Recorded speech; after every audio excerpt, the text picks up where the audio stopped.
What's up, weirdos? I'm Felicia and I like scary movies, and this video is like a little late, but I wanted to give it a signal boost, okay? Today we're talking about the Etheria Film Festival. We talked about it last year. It came onto Shudder June 25th. It's running through July 25th, and I wanted to just get this video out in the world to make sure you guys go on there and watch this film festival. Okay. So Etheria Film Festival showcases science fiction, horror, thriller, dark comedy, short films, all directed by women. That's right. So I'm just gonna take you through the 2021 selections and tell you a little bit about each film that's gonna be seen. Oh, and P.S. I don't know the order these are presented on Shudder, so if these are out of order, sorry. All right, so the first one is a UK short film, and it's a horror western, which I know everyone this week has been talking about Near Dark, and I can't really remember why they're talking about it right now. But anyways, more horror westerns, people. We need them. This one was directed by Astrid Thorvaldsen. When a stranger appears on their prairie in 1880 Minnesota, Ingrid invites him in to heal her dying sister. But what she doesn't realize is that a supernatural force is crossing her threshold. So this is a movie about not letting strangers into your house, but also just like these three women living out in the middle of nowhere, Minnesota, like fending for themselves, having to protect themselves. And then this man shows up and it's like, what will happen if we invite him into this house? Will he save my sister? Will there be something supernatural?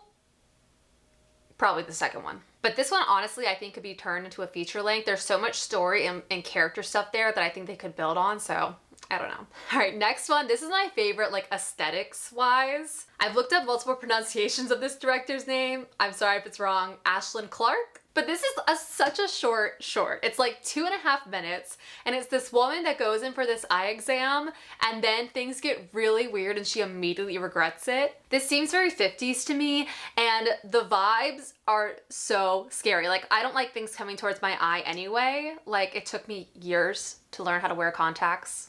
Like, I just didn't see for years because I was like, I don't care. But this one is very fun, very creepy. It packs a lot into 2.5 minutes. All right, next is Polvatron 500. Great name. Directed by Silvia Canessa. This is a Spanish one. In the year 2065, a man enters an old holographic sex booth intending to take a nap, but he accidentally activates the sex hologram. So this one's definitely sci-fi and goes places I did not expect. Kind of talking about the emotional disconnect of virtual sex, like a little bit about that, and then also about like where these holograms come from, whose body is that, who is that woman. Like, there's a lot going on in there in like 11 minutes. It's a cool one. All right, next up we have The Grey, directed by Myra Aquino. This is about a former cop who works in purgatory and processes people going to heaven and hell. One day, his 20-year-old son appears. So like the idea is that if you're in purgatory, you actually just have to do this like horrible office work for a long time before they decide whether you're going to go to heaven or hell. It's very weird, it's very funny, got some quirkiness to it. Awesome. The next one is called Misfits, directed by Sienna Ray Walker. And this one is more of like a historical thriller. When they learn their friend has kidnapped a cop on the night of Martin Luther King Jr.'s assassination, two sisters and leaders of the Black Panther Party must set aside their differences to navigate one of the most turbulent nights in history. Now, Sienna did a beautiful job with this film. It feels so perfectly of the time. The set, the costumes, like the full design is like hitting the mark for sure. And then they're talking about some heavy racial issues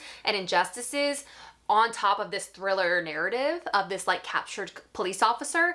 There's a lot going on, but they do it really well. All right, next we have Bootstrapped, and it's called Bootstrapped because they literally filmed it on an iPhone. This is directed by Katie Arendt, and it's kind of that like, I feel like we've seen this plot in a lot of TV shows where like a character's future self travels back in time to warn themselves about something. We saw it on Buffy, that's all that matters. A psychiatrist travels back in time to try to save her relationship and in turn, the world. Now this one definitely feels very low budget because they literally made it for $100, so it is what it is. But the story is fun, it's kind of quirky, it's kind of, you know, I don't know. It's not bad. All right, next we have another one from Spain, You Will Never Be Back. Directed by Monica Mateo.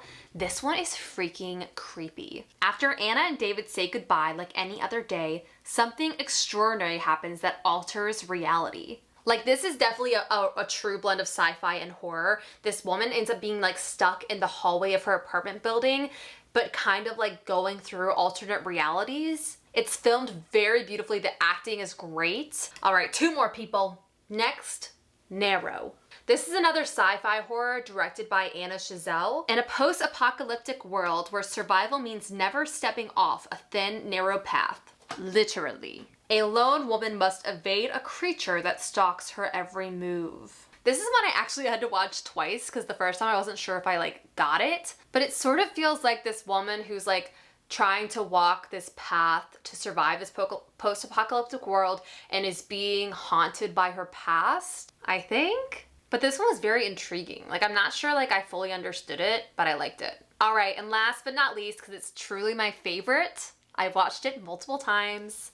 I told all my friends about it. The Fourth Wall. This one was directed by Kelsey Bollig, and I talked about her short Asking for a Friend, I think at the beginning of last summer, and this is another short she's done.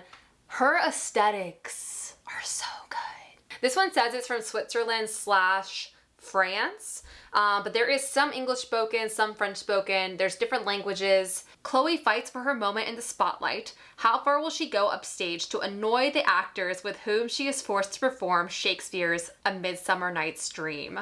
So this is like, there is a production of Midsummer Night's Dream going on, and sometimes we're on stage with the actors and sometimes we're backstage dealing with all the shenanigans of what's going on back there, and it's all really disturbing and weird stuff. There's sex, there's drugs, there's people that don't know their lines. It's just like this chaotic mess that ends in such a gruesome way. This one's like delicious. This is absolutely my favorite one. It's delicious, it's disturbing. Kelsey Bollig, like, she knows what she's doing. All right, people, that's the shorts. Go check out Etheria Film Festival. It's on Shudder until July 25th. Do not miss it. And the other thing is, like, these are filmmakers to watch. Like, these are female filmmakers making stuff in the horror genre that, like, over the next few years, I can't wait to see what they make. All right, if you haven't yet, hit that subscribe button, give this video a thumbs up, and I will see you in the next one. Have a nice scream. Bye.